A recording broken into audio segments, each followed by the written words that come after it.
好啦，我哋今日咧整個海鮮南瓜海鮮湯。嗰日咪食剩咗半個南瓜嘅，咁啊用半個南瓜。咁啊有啲蜆啦，有啲蝦啦，咁我哋要剝咗啲殼佢，剝咗個頭同殼啦，跟住我嚟爆香佢，用湯底做湯底。咁我哋南瓜我哋會打爛佢，加埋落湯底度，係啦。咁呢個淮山咧，我就會拍碎佢，咁啊就等佢有啲口感，咁啊會再啲再切粒，再係都係等佢豐富啲咯。咁到時你可以加飯食又得，就咁食又得咁樣。咁啲蜆我哋而家首先就係用啲鹽水去浸一浸佢先。好，咁啊整好材料翻嚟再講下。滲一啲鹽落去，跟住加啲水嚇。蝦頭，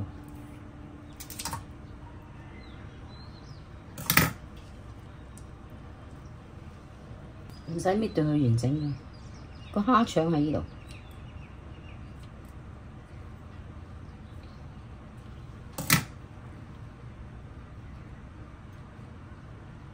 一搣出嚟就唔要蝦腸啦。咁啊兩手，咁個蝦咧我哋就要一半咯。剪開佢一半，一陣間我哋食噶。OK， 整好翻嚟再講下。好啦，而家啲蝦咧剝好晒啦，蝦殼喺度，蝦頭蝦殼喺度。咁呢啲蝦肉我就切咗一半，咁咧一陣間放埋落到湯度一齊食嘅，咁樣咯。咁啊挑咗腸噶啦。咁我哋而家準備第二樣嘢嚇，一陣間翻嚟再講啊。青瓜切粒。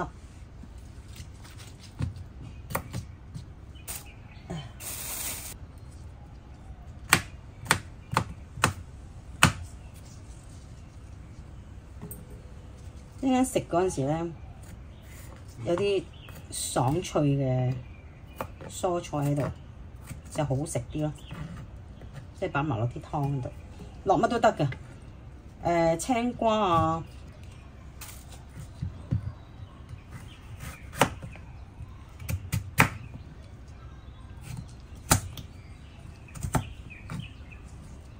唔需要太爛，太細嚿。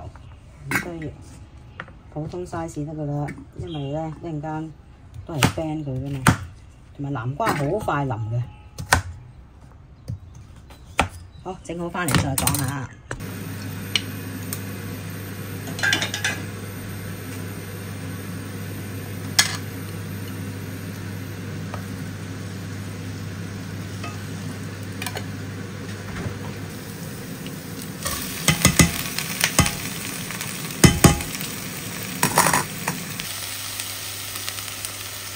加啲酒落去，兩圈。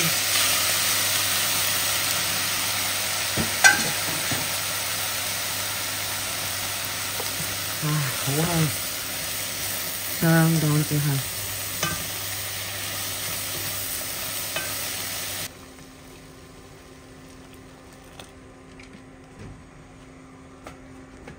好，滾好翻嚟再講下。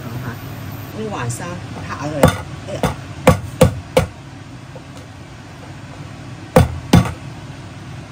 整好翻嚟再講下，就係咁咯。嗱，整好啦，咁呢啲青瓜粒切咗粒，呢個鮮淮山拍咗，咁一陣間最尾先落去嘅。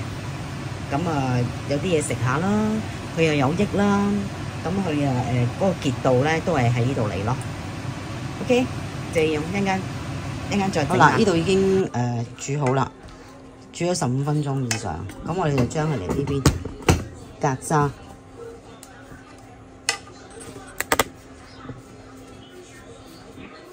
都係擺嚟呢度，係啦，格渣，淨係要啲水。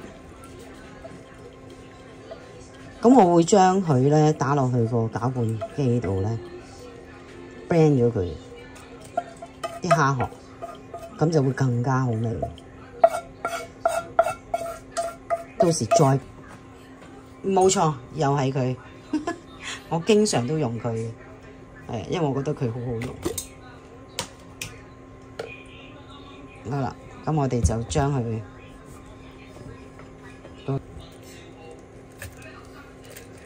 因為咧，我覺得咧blend 咗佢就再濃味啲啦。因為其實佢而家仲有好多味喺度，因為蝦頭好多肉啊，好多膏啊咁樣啊嘛，唔好嘥。記得落水，落啲水，又係落到600毫升嗰度。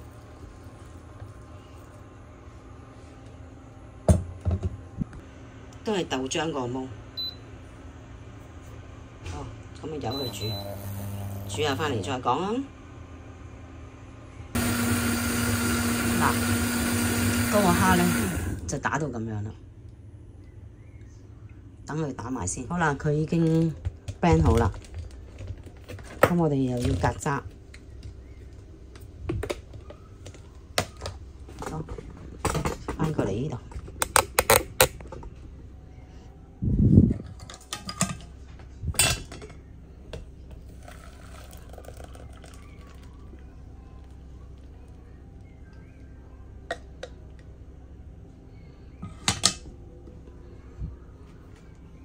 好啦，呢邊咧我哋要再 blend 埋啲，放埋啲南瓜落去，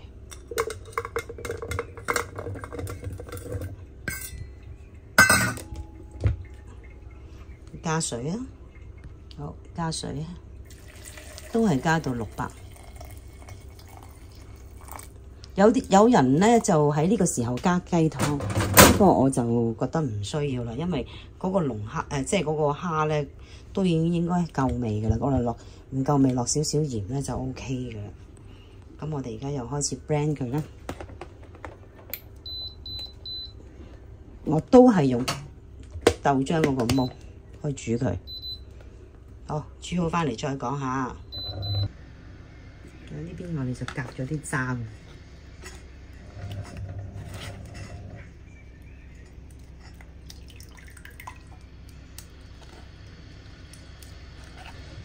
好，整好返嚟再講下。好啦，整乾晒啦。呢啲係蝦膏嚟㗎啦，咁我哋又唔要啦。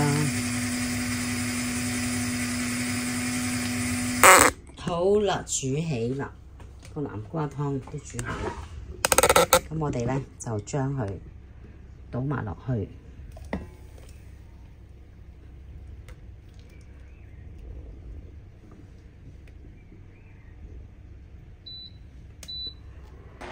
一定要大滾下，大滾之後我哋就落埋啲蜆落去，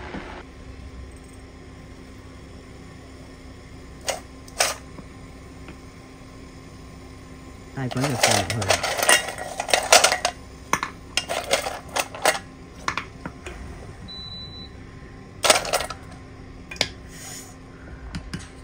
小心啲啦，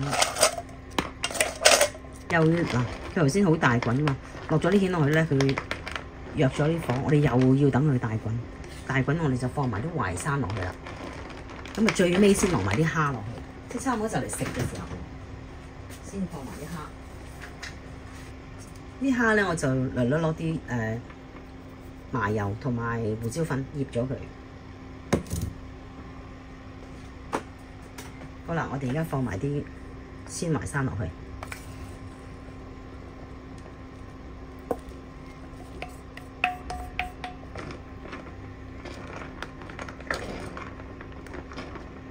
好啦，啲蜆都搞掂啦，咁我哋咧就而家落埋啲青瓜滾啦，咁我哋就放埋啲青瓜落去啦。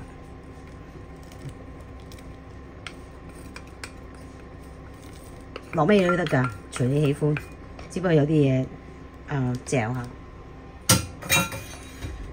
其實可以落豆腐啊，乜嘢都得㗎，即係隨你喜歡咯。咁佢滾嘅時候咧，我哋就落埋啲蝦落去啦，差唔多啦。咁我哋而家咧就放埋啲蝦落去啦，小心啲下。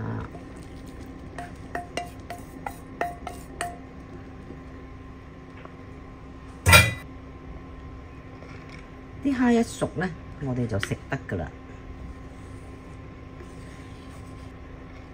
煮完噶啦。好啦，煲起咗啦，咁我哋咧可以落啲飯落去嘅，落啲飯。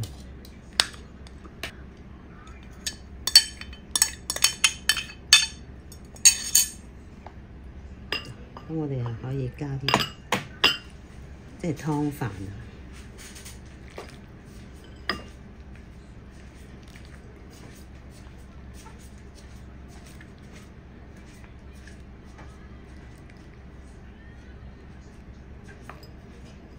就完成噶啦。咁你加啲飯落去咧，就變咗泡飯咯。咁又有飯食，又有淮山，又有蝦，好鮮甜。